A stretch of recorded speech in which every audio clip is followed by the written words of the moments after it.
Are the mind and body distinct, or are they one and the same?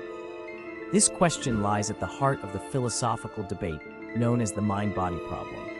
It challenges us to consider the nature of our own existence and consciousness.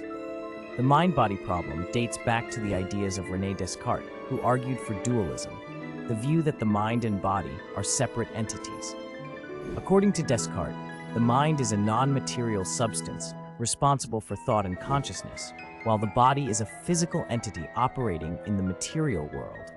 But can such a clear-cut distinction truly exist? Critics of dualism argue for monism, the belief that mind and body are not distinct, but rather different aspects of a single entity. They propose that what we perceive as mental states are merely functions of brain activity.